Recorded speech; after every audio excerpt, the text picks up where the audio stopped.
afternoon, everyone. Once again, I'm really delighted to have you here with me for this book review of The Real Women Invest in Real Estate. What I'd like to do today is actually to have a conversation with women that I consider to be wise, wealthy, and worthy women, because those three key words were critical and were behind my mind when I decided to write this book. It was also at the back of my mind when I started to invest in real estate, in the sense that, as a woman of faith, the Bible is my key success book and guide. And a particular scripture which says, she considers a field. We all know about the Proverbs 31 woman. And, in the modern days, she may be called the power woman, the super woman. But, I saw her as a practical woman. I saw her as an entrepreneurial woman. I saw her as a wise woman. I saw her as a wealthy woman, and also as a worthy woman who understood that she was worthy to contribute not just to her family, but also to society. Because in being an entrepreneur, she was bringing value to society. Also, when we go through, the story of this incredible woman, you find that she was very wise in the way she allocated her time and her resources.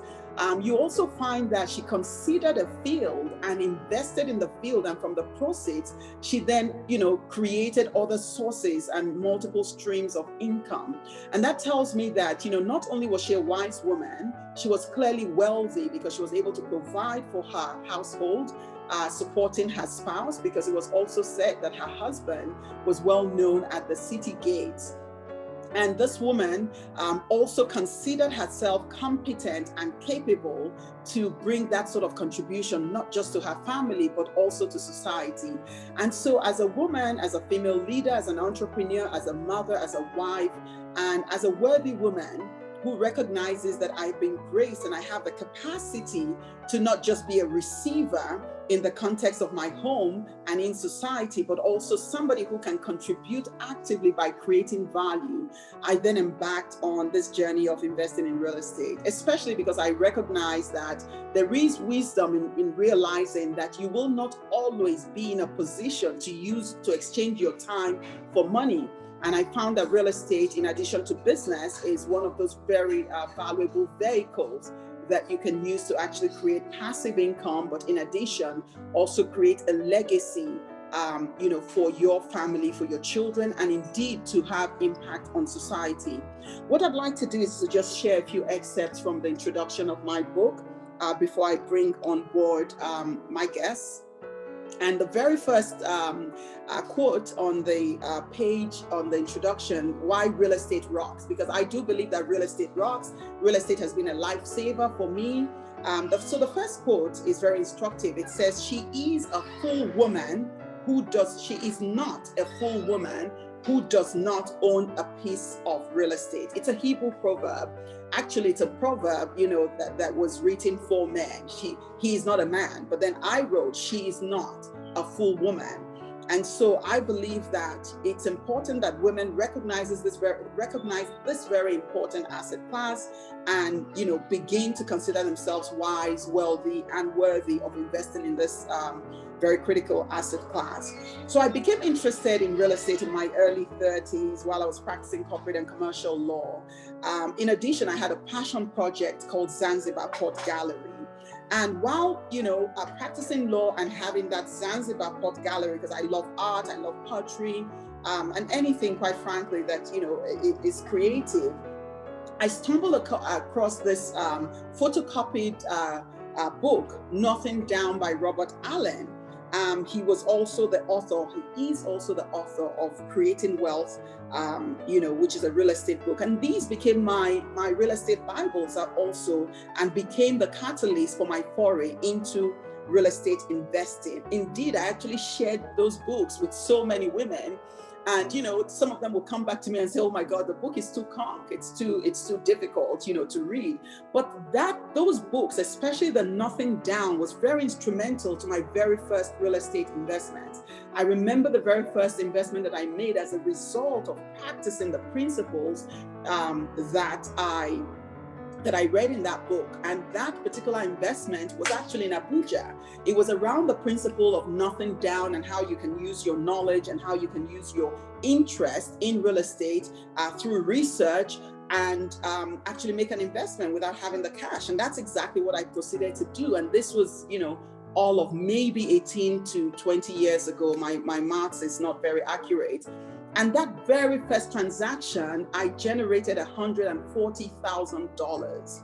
I mean, think about how long ago that was. It was a dramatic, shift for me in terms of my finances and in terms of my perception. And so one of the things that I want to bring out as we talk about this book, as we talk about this asset class, is to say that, it's not enough to know. The knowledge is not enough. It is knowledge that is acted upon that actually leads to transformation. So you do have to take action. At the point where I read this book, I hadn't met Robert Allen. I didn't even know he was alive because the book was so old. And subsequently, fast forward to a few years later, I met him physically and in person in South Africa because I paid to go and attend a masterclass that he was hosting, which was, the Fortune Within.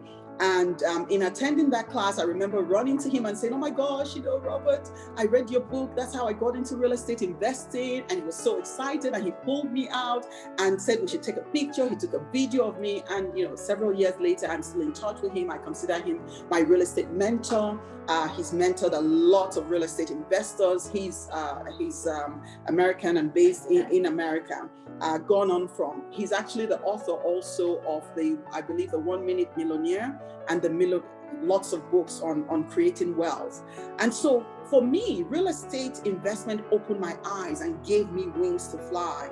I'm just going to, pick up on a couple of the things that I wrote in the introduction just to reinforce the reason why I wrote this book, because I wanted it to then serve as a guide, to the women who felt like those books seemed too, maybe too technical, and they were not able to practicalize them. So over the years, as I practicalized them with some mistakes along the way, as a matter of fact, I'll mention one of my biggest mistakes was when I invested in land. I call them beast land. So land, what you call community land. It was in Lagos somewhere in Thomas Estate, Ajah, and, bought lots of plots of land and even got, some people to buy. This was once again, many years ago, almost 18, 20 years ago. And unfortunately, it took me down the pathway of having to go to this Bales place, that Bales place. And since then, until now, I have made a categorical decision not to invest in beast land. Doesn't mean that you cannot invest in beast land. It just means that I understand what my strengths are. I'm not good with, hanging around goats in a palace. I'm not good with area boys. I'm not good with having to bring military generals along the way. And so that brings me to some of the lessons that I then share and began to, speak to other women and realize that many women, because of making the sort of mistake that I made in that situation, stopped investing just because they had a mistake. And so I wanted to use this book to teach people, showcase my own lessons, showcase my successes, but more importantly, draw on the lessons and the successes of women, wise, worthy, wealthy women who along the way have invested in real estate. And so throughout today, you will be listening to them in person. Some of them are here in person, but we have their video recordings. Others, like my daughter, who just shared her testimonial of investing in real estate. I'm so proud of her because I wrote this book because of women like her, women at all ages and stages. Real estate, you're never too young, neither are you ever too old to begin to invest in it or to begin to make progress with it. So once again, it gave me wings to fly. It gave me also an opportunity, as it were, to take financial security quite seriously. So fast forward a few years later, I have a health scare. It was actually more than a health scare. It was breast cancer. And it was my real estate investments that gave me the confidence not to be stretched, worried, and all of that around taking time off work to take care of myself. And so I'm particularly passionate about the fact that if you start investing early, or if you start investing and you invest properly and you can create profit, a profitable real estate portfolio, that it actually gives you as it were, the freedom to make decisions in your favor, whether it's a health challenge or whether it's a family situation. You can contribute, or you can make decisions even at your workplace. And I share stories of women who were able to make critical career decisions because they had the benefit and the security of not having to rely on their jobs as their life source, as it were. So finally, I'd like to say that I believe in principles. I believe in practical principles. And it's because of that that I decided to make this book very simple.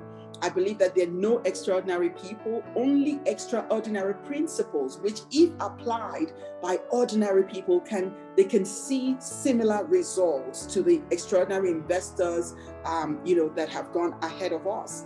And so I'm a firm believer in principles because I've seen the impact on my life, on my business, on my investments. And it's common knowledge that the simpler they are, the easier they are to apply. And so that's how come I decided to make this a very simple guide for women, the Wise Woman's Guide to Real Estate Investing and Achieving Financial Security. And so that's what this is. It's an alphabetical framework. I love to use acronyms because I feel they're very simple and easy to remember. So this is a guide for you to climb the property ladder with style, with ease, and with expertise. I hope that it helps set you on your financial journey. Along the lines, we'll be talking about different aspects of the book and some other work that I'm doing with real women investing in real estate so that they can be recognized as wise, wealthy, and worthy women. Finally, I would like to commend you to this friend of mine, the power woman, the superwoman, who I believe is a fitting role model.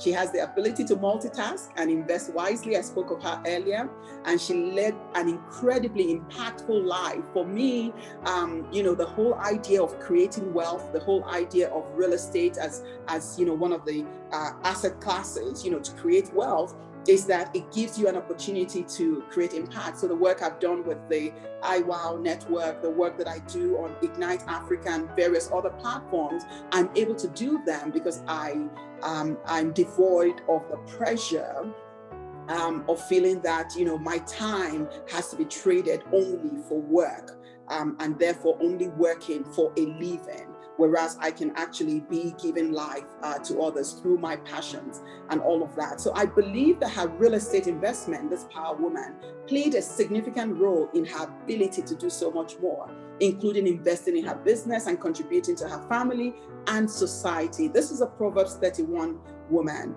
and it says she considers a field and buys it. She considers a field and buys it. It starts with considering, it starts with, understanding, and we'll talk a little bit more about that. And then it goes on to say from her earnings, she plants a vineyard. And so once again, I welcome you. I thank you. Those of you who've ordered the book, who already have a copy of the book, I've received many testimonials, and we'll hear a few of them from women from various parts of the world. In addition, I want to use this opportunity to thank all my reviewers who contributed to this book, to reviewing this book, which was actually published in 2018. But there were some errors, and so we sent it back. And so this is actually the first official book review. Dr. Maima Bello-Sagie, founding partner of Udoma and Bello-Sagie, I want to use this opportunity to say thank you to her for contributing the foreword to this book. I also have Pastor Nike Adeyemi, founder of Real Woman Foundation, who's an international speaker, social reformer, life coach, and author herself, for contributing. Mrs. Nimi Akinkugbe, CEO Best Man Games. She was meant to be here today. Unfortunately, an incident, has prevented her from being here today. I'm very grateful for her contribution. Mrs. Betty Kachiku, CEO of Signature Suites Limited, for her contribution and participation. All these women have, actively participated in the Final Wealth over the years. Mrs. Catherine Bickersteth, nurturing world-class talent and now living the simple life. I can't wait to have her on. She's here in person. I'm really excited to have her, contributing to this conversation. And Dr. Nneka Abulokwe, UK-based, sharing her OBE. We mustn't forget that, sharing her perspective of this book. There's also my very good friend Uzonwani, who is here also. on the call in person who contributed as a reviewer to the book.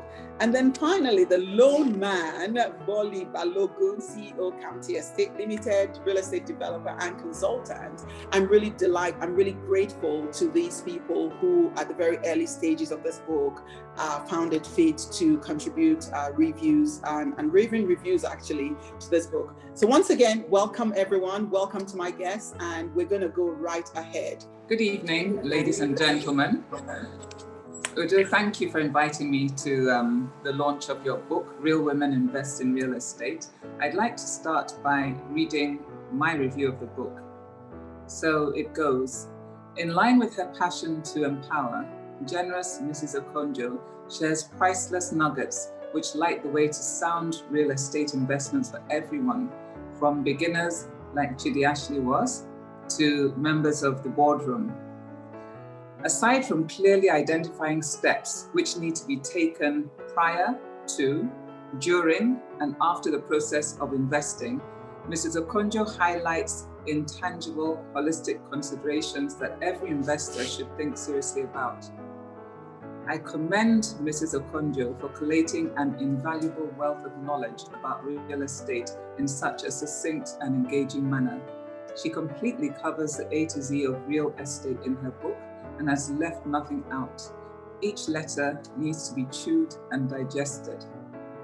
However long or short you have been on your real estate journey, her book, Real Estate Rocks, the nickname, is a reference book which will educate, encourage, and keep you disciplined as you refine your real estate portfolio. I love the fact that Mrs. Okonjo has made it so simple and converted it into an alphabet. So I'll use that to tell part of my real estate story and touch on a few principles that her book outlines. So we all know of the statement, an Englishman's home is his castle. I never did, or I haven't built a castle so far, but one of the principles that I started out with was assessment. I call it vision as well. Assessment meaning why, when, where you're going to invest in real estate. So my first real piece of real estate was my home in VGC. And this happened many years ago because, like I said, a home is your castle. And owning a home is an aspiration which transcends cultures. You know, everybody wants to own a home eventually. And so when my daughter was about 3 and I was expecting my second daughter, I really got the bug to own a home, my own home. And I was determined to move into a home with a garden, with a community of friends, and which my children could thrive in. So I kept my ear to the ground. This is the where, and I heard about a community which was being built on the outskirts of Lagos. Even though my husband was skeptical at first, when I dragged him all the way out to, well, it seemed to be all the way out to VGC at the time, to go and consult with HFP, he just fell in love with the off-plan details and the facilities and the general ambience of what was then almost flat land, but had the utilities in place. And so we actually we put down a deposit before we left that day. And in subsequent weeks, I delighted in adjusting the off-plan specifications to suit our lifestyle and looked forward to when we would move in. And we actually spent 17 happy years in my dream home. It was my castle, really, in my mind, in VGC. We've experienced capital gains despite the devaluation of the Naira. And we also gained intangible returns. You know, we were really a community in VGC. We felt secure. We developed friendships that are still strong today. We enjoyed our garden in VGC, lots of intangible benefits. Sadly, I wasn't a paparazzi then, so I don't have a lot of pictures. I mean, this is just a rescued picture from what it's like now. but lesson learnt or validation of why one should always take pictures for memories. So that was the first, my first experience with real estate, owning real estate. And it was a great feeling. Now I go on to my second, yes, it was my second bit of real estate. And it falls under belief or borrow.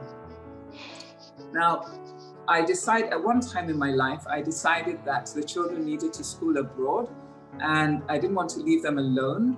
And so I stayed with them for a few years. When I say stayed with them, we were shuttling between England and Nigeria. So at first I rented a property, but then I believed that replicating the ambience of VGC would help my daughters settle down, our daughters settle down.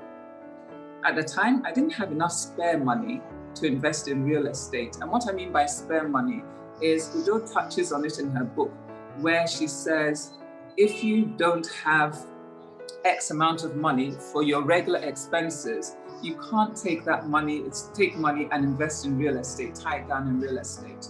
And I knew that, so I knew I didn't have spare money. But I decided to and believed that I could get a mortgage, even though I wasn't working at the time. So, but I did have investment savings and I had a good track record with my commercial bank.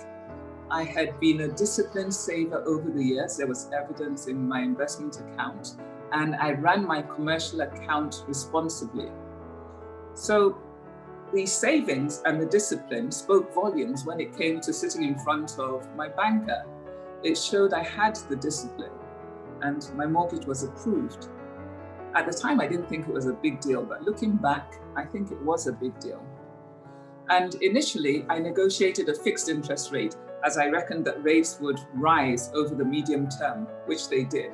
And then later on, when I was on my second mortgage, I switched to a flexible rate because rates had started to fall and I wanted to take advantage of that differential. With regard to Dukeswood, again, I enjoyed remodeling.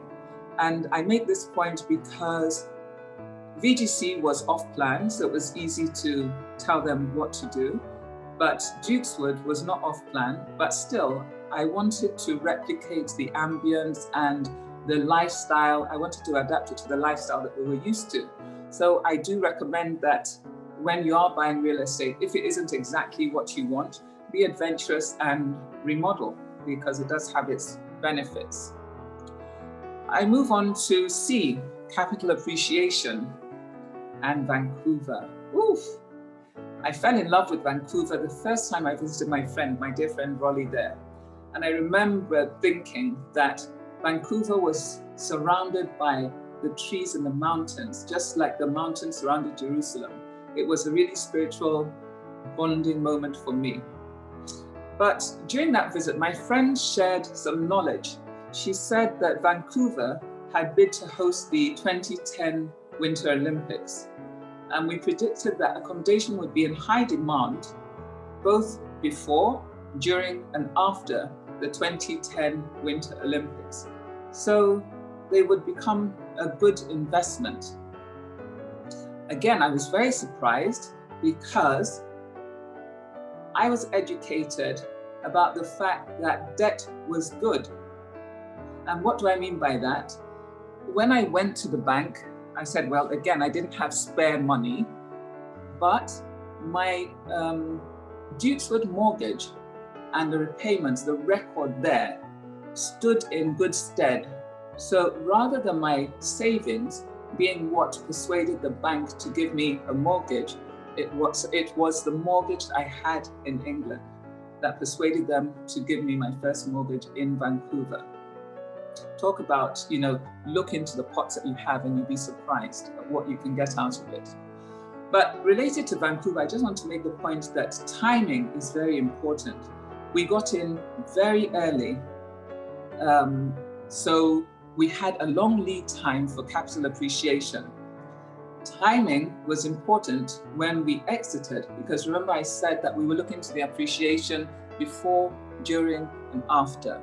So we got the capital appreciation, we got the increase in rents, and we were very happy.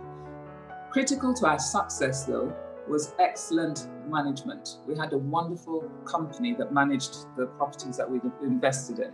My friend and I, that's why I say co-conspirators, because she also invested in some. Moving on, I get to Hungary. The devil is in the detail. Due diligence. Nice story. I was still in England. That's how come I went around the world with some of my investments. I was still in England, but I used to go to the trade fairs, real estate trade fairs. And I went to one. A stand caught my eye. It was advertising flats in Budapest, in Hungary. The appeal being presented was the low cost of the apartments, the beauty of the location, because it's part of it is a World Heritage Site, and the fact that Hungary would be joining the EU shortly and would attract industry and even more tourists. So the numbers added up. I flew to Budapest. I loved the location. It was behind the National Theatre. That's the picture of the National Theatre. And I bought a one-bedroom apartment. By that time, interest income from other real estate had kicked in. So that's what I was using. I used for Hungary. It was not expensive. So it was all good. However, like I said, the devil is in the detail. Number one, eventually Hungary did join the EU, but it did not adopt the euro as its currency because it couldn't meet the demands, the Maastricht demands. So the anticipated economic boom didn't happen. There was no major capital appreciation and there was no influx of tourists. So that definitely impacted that property. Secondly, in anticipation of the influx of the tourists, the developer provided a high-end gym, a spa, meeting rooms, all kinds of high-end add-ons, right? So this actually raised the cost of the maintenance of the facilities and thereby the service charge that we, the homeowners, had to pay. Right now, I'm in the middle of trying to sell the flat, but of course, the extremely high service charges are putting potential buyers off. The lesson learned. The devil is in the detail. Don't take things for granted. Almost finally, finance. Talking about new real estate. Usually one has to plan buying real estate way in advance. You know, you save and then you establish a track record and then you can buy. But once you have a portfolio, you can relatively quickly reposition your assets and buy new property.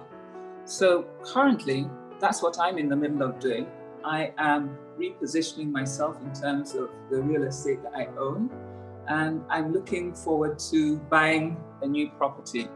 But timing, again, I need to emphasize, is very, very important. You need to know when to buy, when to sell. So some real estate is past due. Like I really think VGC might be past due.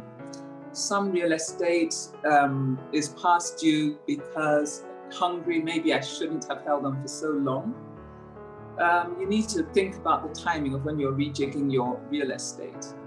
So secondly, timing in terms of your needs. My needs now are different from what they were ages ago. I don't need a VGC. Currently, we're not living there. We live in Ikui. Our lifestyle has changed, much smaller. Children have moved on, etc. It's important to assess where you are in terms of your portfolio needs, whether it's for investment, whether it's for income that you'll use to fund your philanthropic ventures, or it's for inheritance, you know, because that is also very important. Talking about inheritance, I just have one last slide, which is goals, talking about goals. And that related to that is flats in Accra. So many people feel the urge to own property in the village, you know. As many of you know, I'm a Ghanaian. So at some stage, my goal was to own property in my country. But I'd watched my father waste money, in a sense, I put that in quotes, building a house in the village before he even built his house in the town. And I wasn't about to make the same mistake. I mean, my father has maybe slept in that house 10 times in his whole life. right? Because I wasn't about to make the mistake he made, even though he's reserved land for us in the village.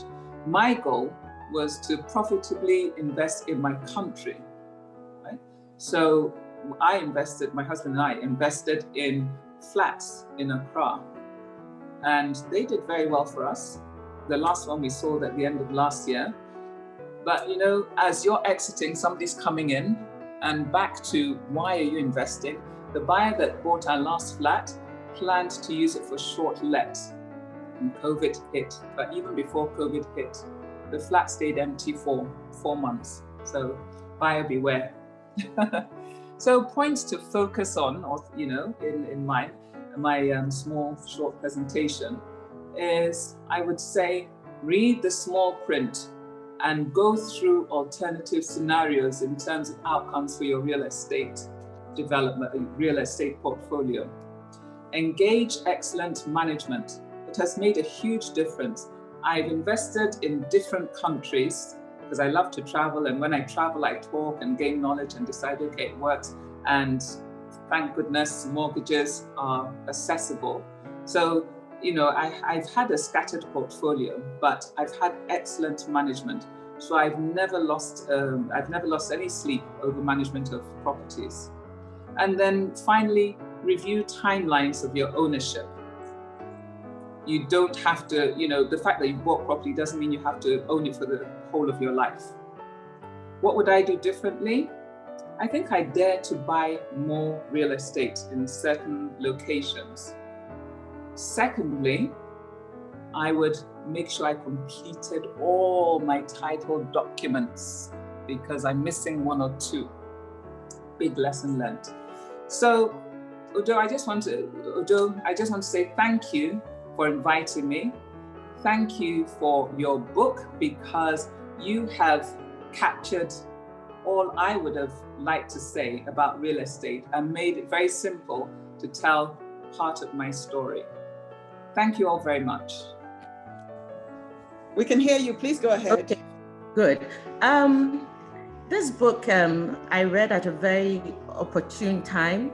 I had left banking, like I said, and at the time had invested in a 2-bedroom semi-detached house because I worked in a bank and got a good rate for mortgages. As a staff, you don't pay the commercial rate. So I had just bought a property because it was wise to do, thinking that I'd hold on and sell, which I did when I left the bank. But reading this book made me realize I didn't have to stop there.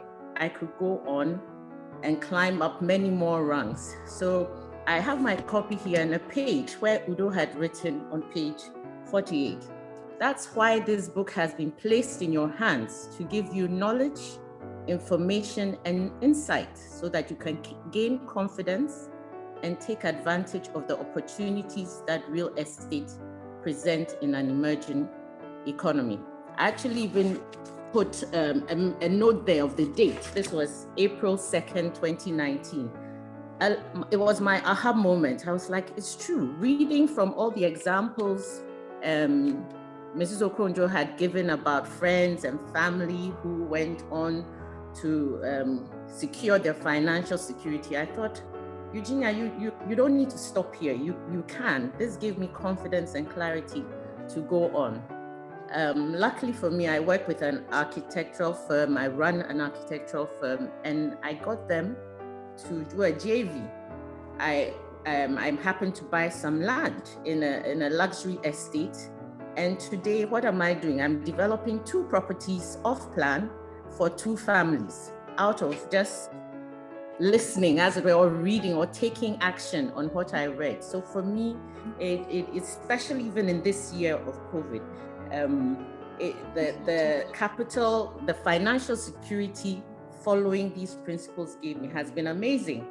From a property bought 10 years ago, say for $60,000, I sold for, say, about $190,000 because the area had now developed. There were roads, there were more amenities, and then thought, no, instead of just spending the money, I've been given some wisdom. Go ahead and do something more. So the opportunity came to buy this plot of land within another estate for also about the same 60,000 out of my earnings. And if I just put it together, by the end of maybe next year, I would have gained about $200,000 to $300,000 out of just following the advice in this book. So for me, it's a testimony that yes, indeed, real women must invest in real estate to secure their financial security and be able to do things that they were purposed to do in life and enjoy it. So that is my real life. So I'm a developer now. That's what I call myself. Mrs. Okonjo referred to me as such, and I laughed. But looking back, that's exactly what I'm doing now. So I'm so grateful for this advice, and I think it's something my daughters have read the book. We have to give to our nieces, our friends, to just follow this advice. Thank you, Igbo. Thank you very much, Eugenia Owusu. I like to say my Ghana sister, but she's my sister, my friend, real estate colleague now. When we met, she was not actually in real estate. Amazing. Mrs. Okonjo has drawn out from me what I didn't know I had in me, and I will forever be grateful. Awesome.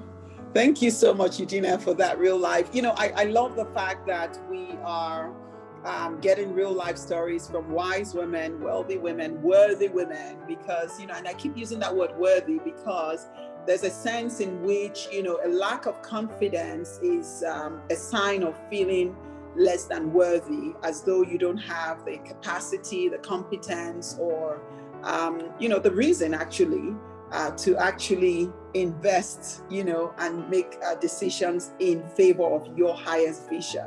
And so the women who go beyond the fear, go beyond, the challenges to actually make these decisions, for me, I consider them to be worthy women. So on that note, if Osi is back, otherwise we're going to move right ahead and bring on Mrs. Awuniba Ajimogobia. Thank you, especially Udo, for the kind invitation for me to join in this important conversation. It's an excellent book. After I read the section on joint ventures, two words came to my mind. The first was collaboration, and the second one was low-hanging fruit. I guess that's a phrase. Then my thoughts went to a property development project that I had invested in alongside a group of like-minded professionals a number of years ago.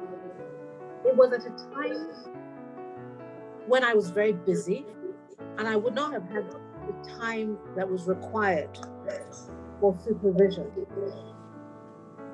Investing in real estate can be intimidating and be costly to get started. And also dealing with the complexities of title, of taxes, and then further down the line of rent and property maintenance can be off-putting. So collaboration presents and presented for me at the time a great opportunity. Because it was a collection of people from multiple disciplines who are all aligned in terms of the overall objective. And that objective was to execute this project to a very high standard at as affordable cost as possible. So we were all aligned. And over the course of the project, the investors, the participants in the projects were assigned roles. And each person brought their own skills, their personal attributes to the table. And these included engineering, their professional and personal networks. Some people had amazing attention to detail, accounting, finance, prior construction experience, etc. And the group also agreed that one co-owned extra unit would be built. The cost of this unit would be shared equally amongst all the investors, and the future rental income from that unit will be put to use for maintaining the property on an ongoing basis. That was the original plan. In summary, I would say that it turned out to be an excellent investment. The achievements from this approach included the fact that we were able to benefit from the wisdom of a group of diverse people, and the fact that responsibilities were spread out. And what this did was it reduced the stress significantly, such that nobody was overwhelmed. Another achievement was the fact that there were synergies. We were able to accomplish more together than each of us could have achieved individually. We were able to find a fit-for-purpose property. We were able to negotiate funding for people who required it. The project was managed effectively. And for me, it was a safe way of learning the nuts and bolts of construction, and also for learning about real estate investment. Excellent governance. We have written operating rules, and specific jobs are assigned to members such as taxes, property maintenance, communication, etc. So in short, it was a quality outcome, a successful investment. So as I reflected on that chapter, joint ventures, I said earlier that collaboration and low-hanging fruit were two words that came to my mind. So another thought that came to my mind was, what are the opportunities to explore in real estate from this perspective? And, purchasing an inherited home from siblings. Some people are blessed with an inheritance. And sometimes one or more siblings, for one reason or the other, prefer to sell.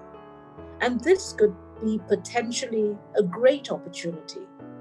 There are fewer unknowns, there are less likely to be fewer title issues, etc. And then my final operation, if one were to think out of the box, is real estate crowdfunding. And the idea behind crowdfunding is that many people are willing to invest relatively small amounts. And as they do this, large sums of money can be raised quite quickly. And another benefit, looking at us in Nigeria, is the fact that one can invest in these crowdfunding opportunities, both in Nigeria. So in summary, I really do commend Udo for writing this excellent book. It will add value to anyone who reads it away time and time again. I really like the format. It's easy to read, and you can just pick up what is particularly relevant to you at a particular point in time.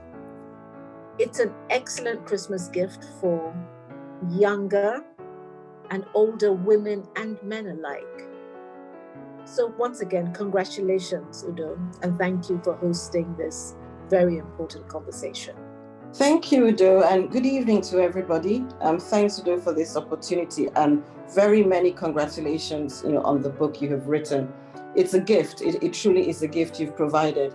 And in reviewing the book, I would like to start by even just looking at the title, where you say real women invest in property. It's, when I say real, really is everyday women. It's not privileged women. It's not just affluent women who really should be investing in property, definitely not super women.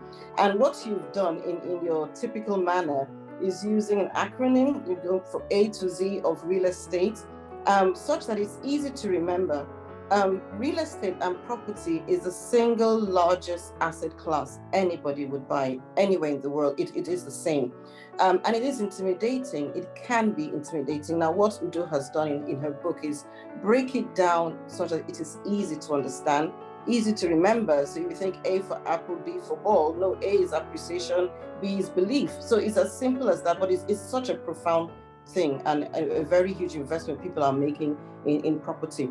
I would like to say that there are two aspects to investing in real estate, and none is, should I say, less important than the other. Women, we tend to focus on the one. Now, the two aspects are the emotive or the emotional considerations. And the second is what I would call the technical aspects. Now, Udo has done a fantastic job in bringing to the fore both categories of considerations.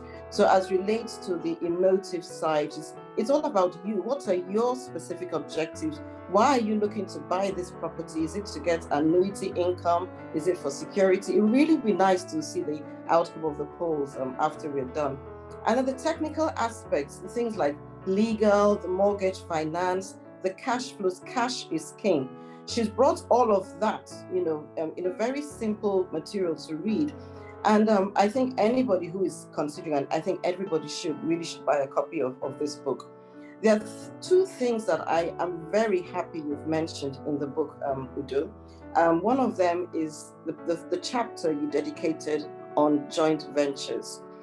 Because oftentimes one of the reasons women would give for not investing in property is that, oh, the money is too much, I don't quite have that right now, I have other priorities I'm focusing on. But working within a group provides you the comfort that you're dealing with known parties, there's safety in numbers, and then you're able to take leverage, take opportunities that you may not have otherwise been able to do. There's a saying, a quote that says, talent wins games, but teamwork and intelligence wins championships. So when you want to play at the level of championships in real estate, you're really not going through it alone. I'll give an example because I would like to relate this. It's such a real book that you can relate to specific examples. Now, as relates to joint ventures, there are different reasons why people would invest. And let's say you're looking to invest in property to get, say, annuity income. But then one thing which Udo has also mentioned, which is very key, is location. Location, location, location. But then even within the subject of location is prime location. Now, I'll give you an example. I work in London, and for the most part, you would find people typically would buy outside of London or Northwest London. Now, there are central London locations, for instance, Chelsea. If I were to say to any of us on the call that there's an opportunity to buy into a block of 13 luxury apartments in the Chelsea area, and would you be interested? I dare say for the most part, people would say no. Not that they wouldn't want to, but just because they think that it's too much of an investment to make. However, there are opportunities working under the joint venture scheme, which Udo has alluded to in her book, where people come together, you're working in a joint venture with the developer actually, and then you stand to gain the benefit of a £2.7 million yield, a 10% yield on that property. The average yields in the UK now are 3 to 5%. So it just changes the game. You're now at the championship level, where just because you've gone into a joint venture, you're not talking 3 to 5% yield, but you're talking double digit yield. So I'm very happy that she mentioned that. Another part that she mentioned in her book, which I am extremely happy she mentioned, is the issue of distress sale. Now, a lot of women, and because I deal with a lot of women in the course of my work in providing mortgages, a woman would say to me, oh, then I don't like that part of town, or the property looks run down. But to be honest, that's where the need is. I try to explore, I like to explore. I've gone for quite a few auction sessions. Now, in those auction sessions in London, you see distressed properties being sold and people are making money. Now, oftentimes in the room, maybe like 5% are female. And these are things that we should begin to look at. I'm so happy that Udo has mentioned that opportunities that exist in distress sales. Those are golden opportunities that one should not miss. There are instances where you may want to buy a house, a built house, but then also land. But of course, taking due diligence to ensure that there's a right titling, which Udo has also covered in her book, is a way of getting onto the property ladder. Mark Twain, a famous UK author, says, buy land. They're not making any anymore. Nobody is producing land, so at least buy land, if nothing else. So having given that, I would like to say thank you to Udo, and because essentially what she's done, she has compressed what you would get if you went for, say, an Oxford real estate seminar. And I said to her, I said, Udo, you've essentially provided that seminar free. It is a gift that she's sharing with us. The knowledge of both the technical and the emotive side of buying property. Now, beyond that, I'd like to give some information as regards what I am experiencing in working in the current work I do and providing mortgages out of the City of London. Now, I find that women typically don't like to borrow. They'll say, oh, no, Stella, I don't want to borrow. Borrowing is not a bad thing. And I believe Catherine Dickerson alluded to that when she spoke. The fact that you actually have a track record of borrowing and servicing the loan puts you in a good stead, a better stead by miles than someone who has no credit history. Those things are actually scored. So the fact that you have borrowed and you have paid, by the way, there is research that has proven that women make better borrowers. So it is a value we have, which we should not be afraid to take advantage of. I've spoken about prime locations and the fact that we need to come together. What Udo is doing, even just by having this call, is pulling together a forum, a platform where we can share knowledge. Benjamin Franklin says that an investment in knowledge pays the best interest. Beyond the interest you earn or you from putting money in your bank, having knowledge is key. And Udo has very, very strongly in her book stated the importance of getting that knowledge. I would like to wrap up by sharing a personal story, which, like I said, I'm very eager to see what the outcome of the polls would be. A personal story of my first property investment, which was about 20 years ago. At the time, I lived and worked in Lagos. I worked in a bank, and I was in a position where I was putting together a mortgage for buying property in Lekki, roundabout the first ShopRite near the British International School. And I was happy to just do this as my work. And then my boss said to me, Stella, why don't you buy one of the units? Now, women, again, we tend to be very emotional. And what I had said to him is that, oh, wouldn't that be conflict of interest? The mere fact that I'm putting this together, does that mean, would I not be seen as taking advantage of the opportunity? And he said, no, Stella, you're not.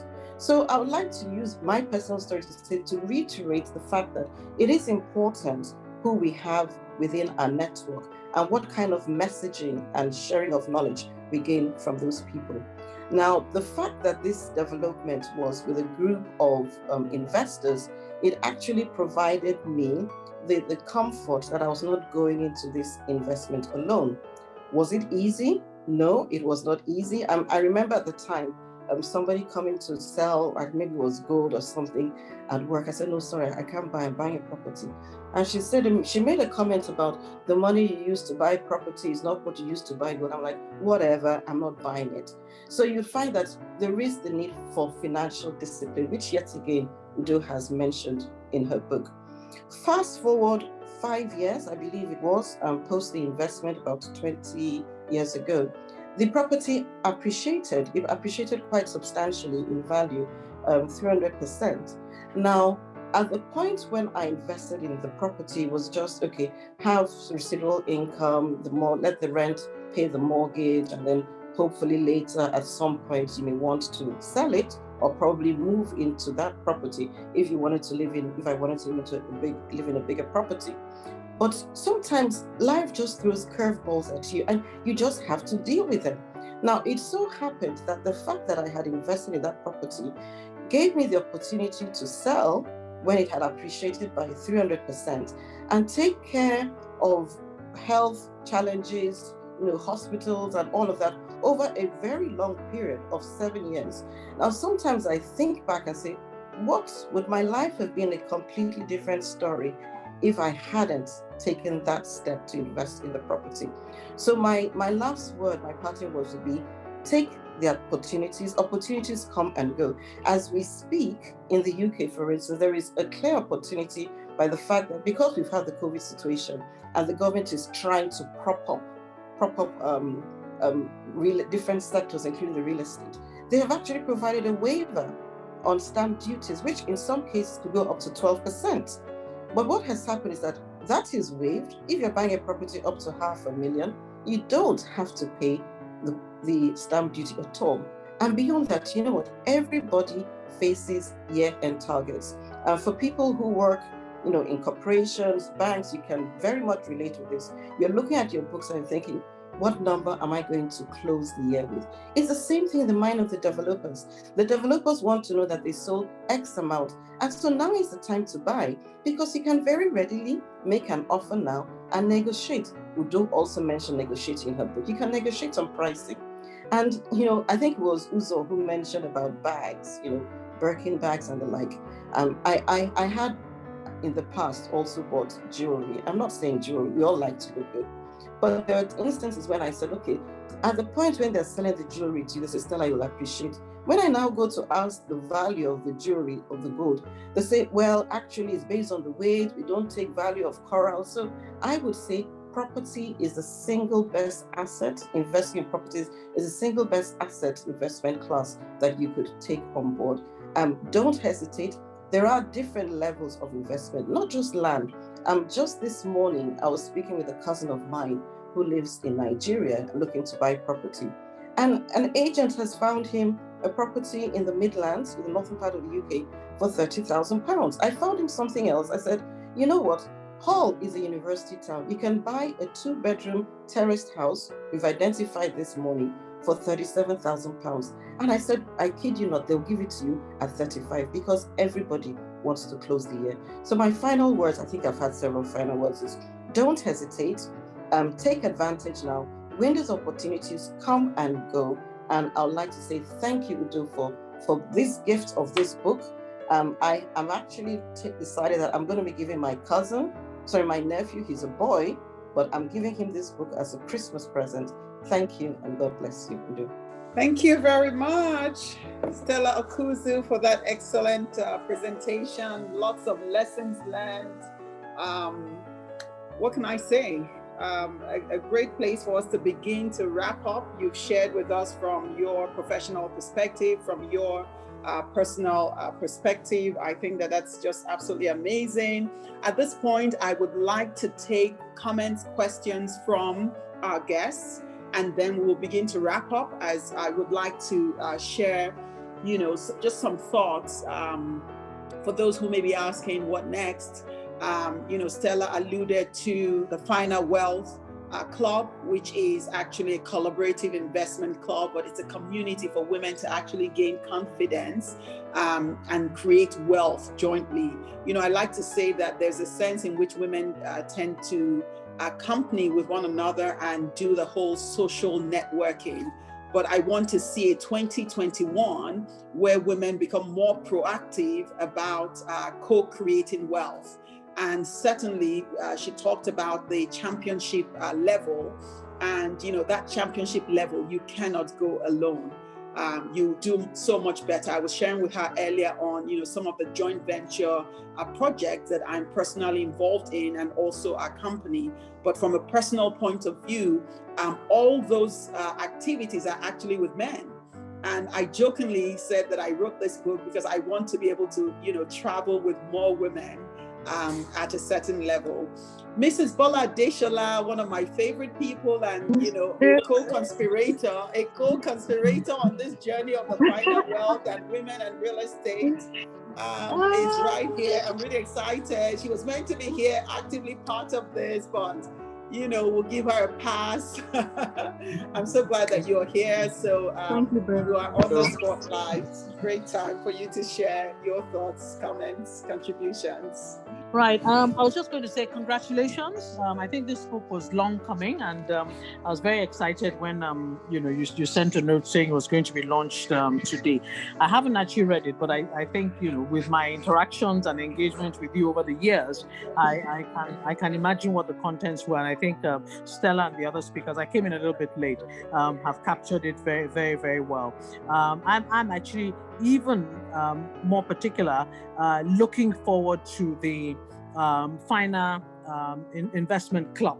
I think that is way overdue in our market for women. Just as the other speakers have said, it's never too late to start.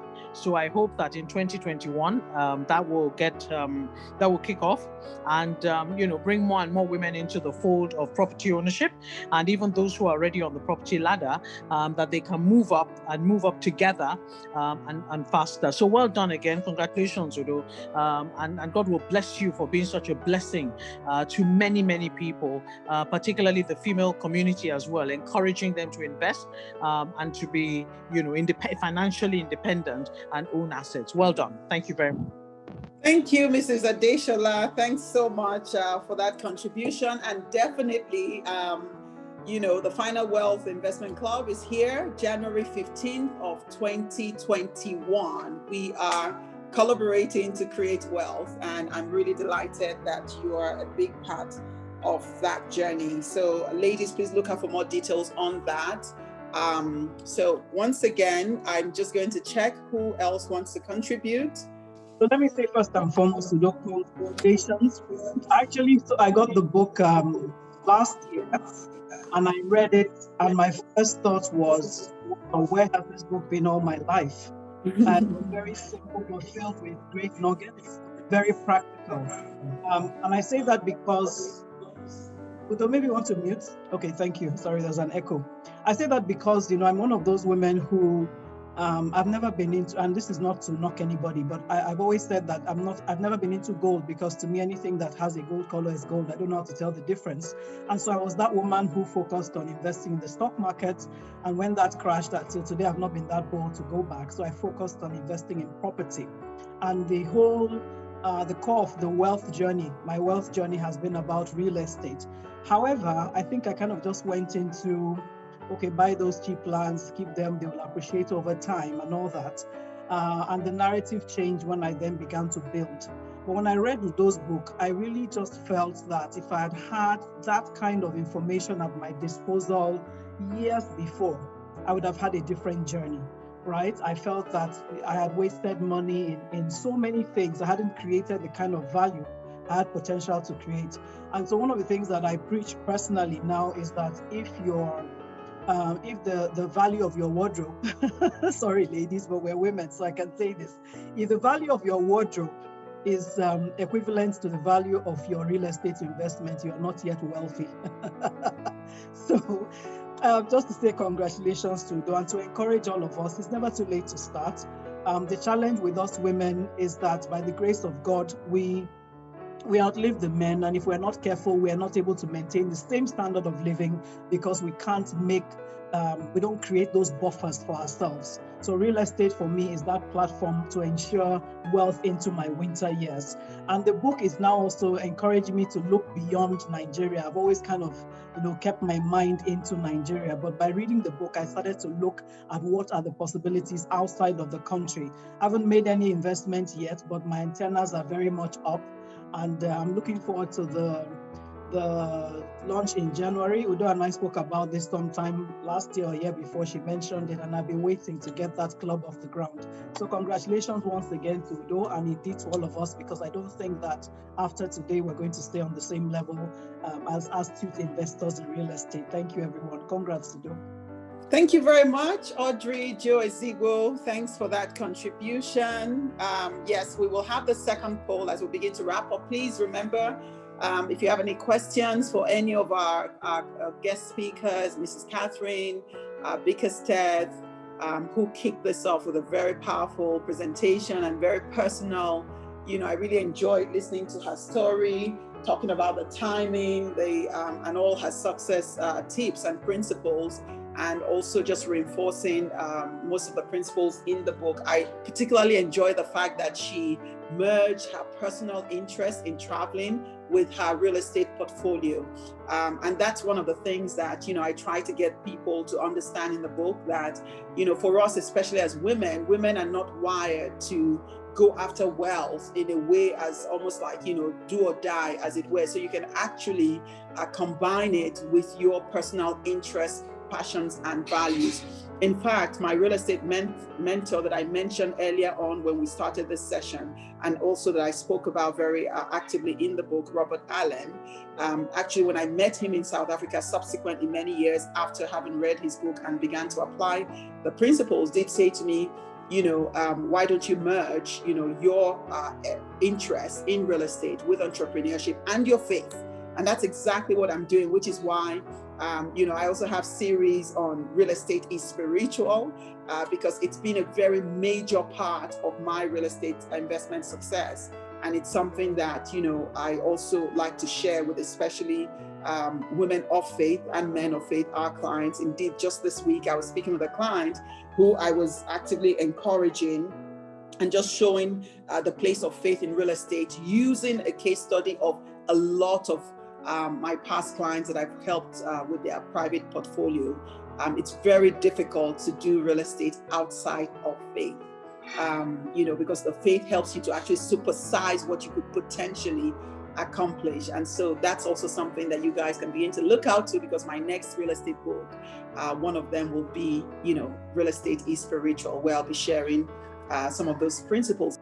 This journey isn't a personal journey, it's a collaborative journey, and it's pretty much what we have on page 17 of the book, where C is for community, where I share about believing in the power of community, that there are many advantages to investing as a community. It's one of the ways that successful female investors tend to network and to essentially run their investments collaboratively. Now, collaborative investment is not always that you invest in the same asset. It just means that you embark on this journey together and you exchange and share knowledge, but you also take advantage of opportunities as a community and leverage the power of numbers in that respect.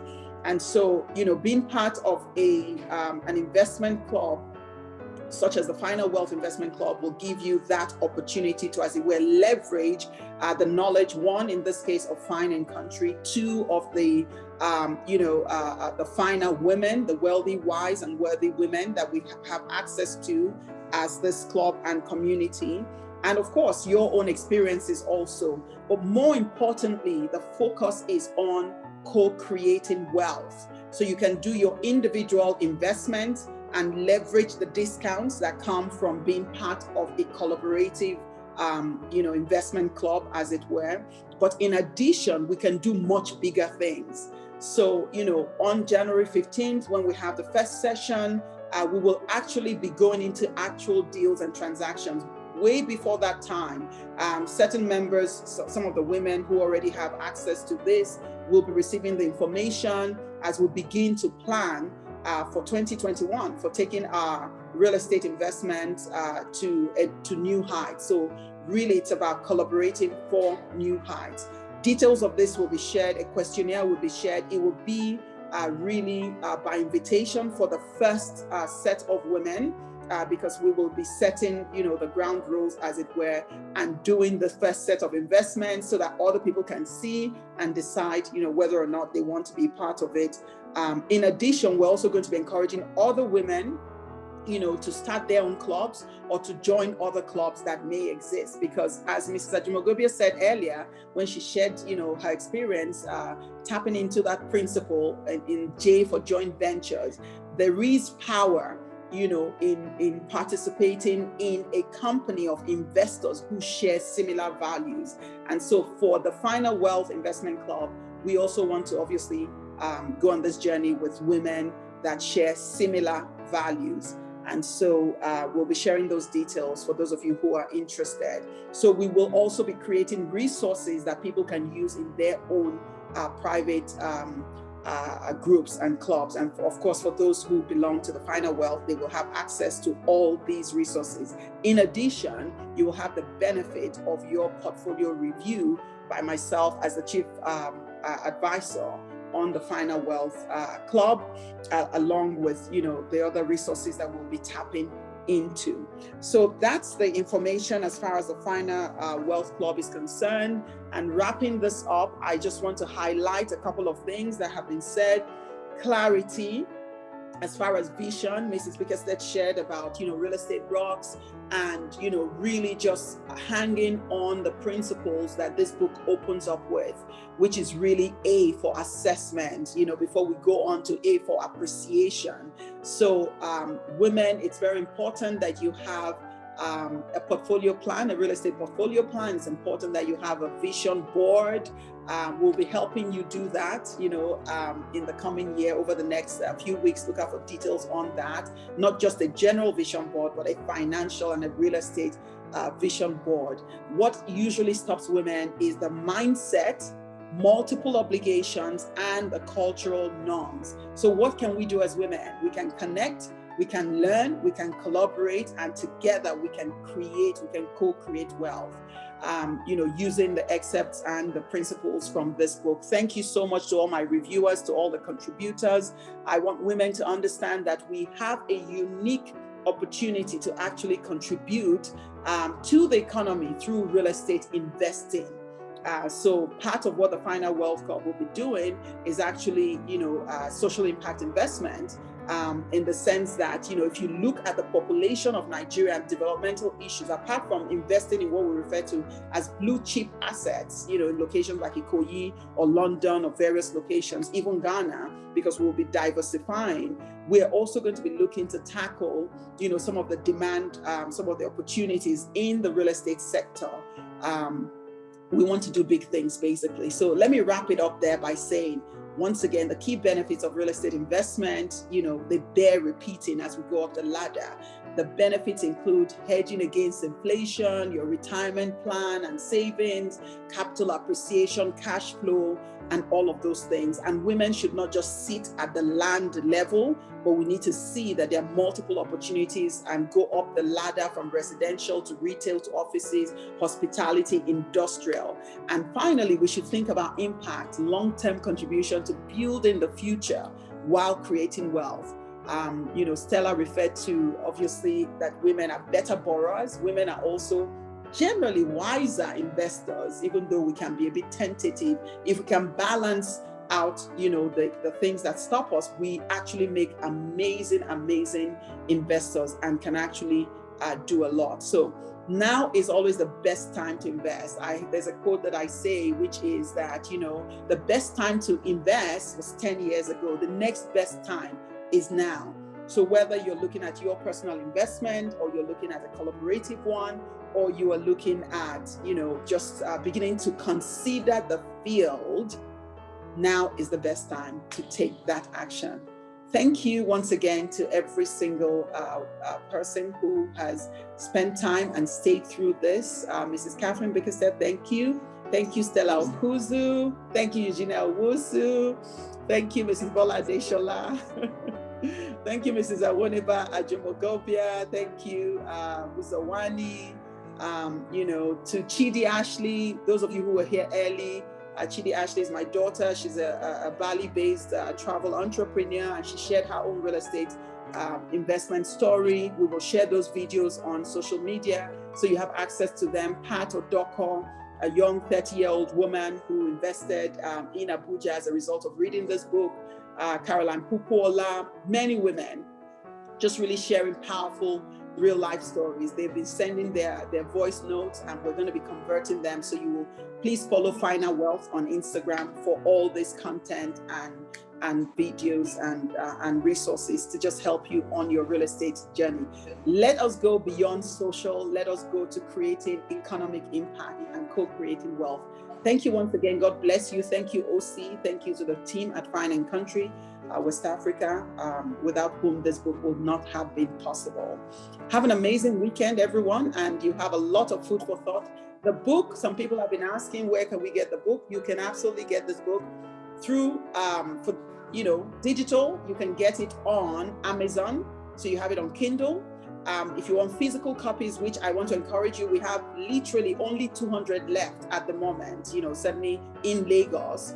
And you can get those copies from Roving Heights and from Latana.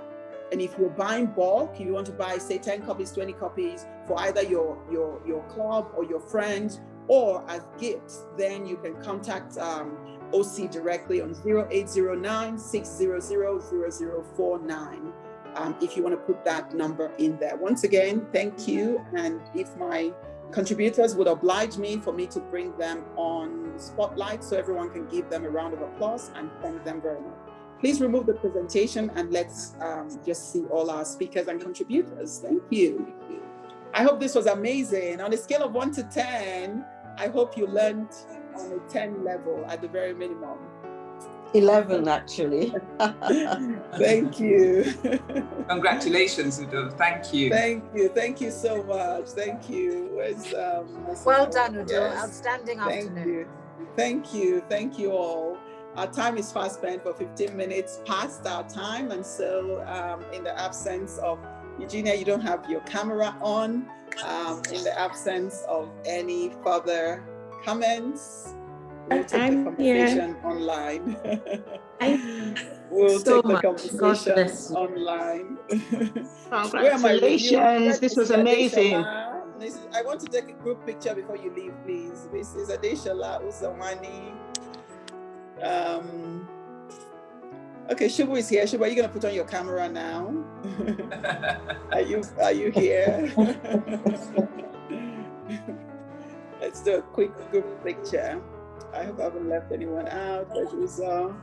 And then Shubu, where are you? Shubu. Is she there? Shubu, your camera isn't on. Okay. All right, everyone knows me as a selfie. I merge my passions of real estate and photography. The whole essence of financial freedom, so that you can laugh out loud. You can do whatever you want. So Shubu, I don't know if you ended up with your camera. She's there, but Shubu is tech shy. Her camera is not on, so we'll do the picture without her. Okay. All right. Give us your best financial freedom pose.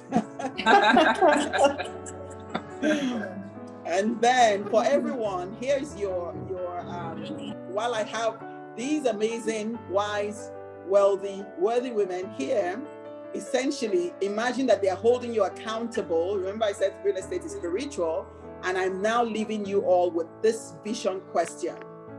If I gave you 100 million naira, I know that doesn't amount to much in pounds, but you can convert it and buy in whole, like Stella said. But let's say you have 100 million naira at the end of this year, someone gave it to you for free. What would you invest in? I want you to use that as food for thought. And for those of you, if you want to supersize it, increase it to $1 million, increase it to any amount, but just think about it. What would you consider?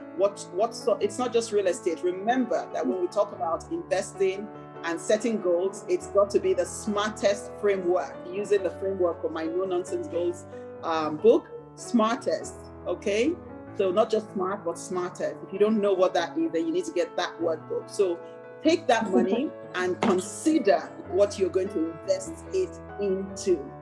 That's really what we're going to be dealing with at our next session, how to invest and what to do with the monies.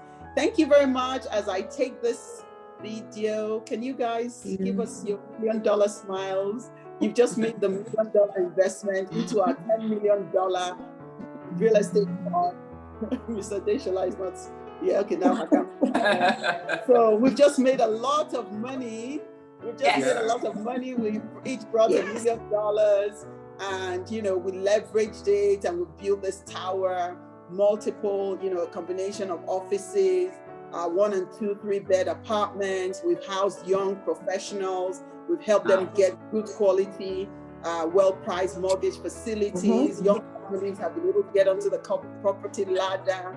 We've been able to get, small size offices for, emerging entrepreneurs. We have retail in there, and we made a lot of money. How would you smile? That is the picture I want to see. See the laughter that comes with financial freedom. Let's keep that in mind. God bless you, everyone. Have a wonderful weekend. Thank you. God bless you too. Bless you. Bye. Bye-bye. Bye. I enjoyed it. Me too. I did.